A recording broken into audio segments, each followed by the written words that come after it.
اور تمہارے پروردگار نے ارشاد فرمایا ہے کہ اس کے سوا کسی کی عبادت نہ کرو اور ماں باپ کے ساتھ بھلائی کرتے رہو، اگر ان میں سے ایک یا دونوں تمہارے سامنے بڑھاپے کو پہنچ جائیں تو ان کو اف تک نہ کہنا اور نہ انہیں جھڑکنا، اور ان سے بات ادب کے ساتھ کرنا، اور عجز و نیاز سے ان کے آگے جھکے رہو اور ان کے حق میں دعا کرو کہ اے پروردگار،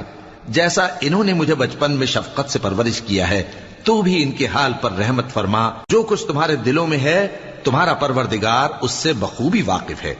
اگر تم نیک ہوگے تو وہ رجوع لانے والوں کو بخش دینے والا ہے۔ اور رشتہ داروں اور محتاجوں اور مسافروں کو ان کا حق ادا کرو، اور فضول خرچی سے مال نہ اڑاؤ کہ فضول خرچی کرنے والے تو شیطان کے بھائی ہیں، اور شیطان اپنے پروردگار کی نعمتوں کا کفران کرنے والا یعنی ناشکرا ہے۔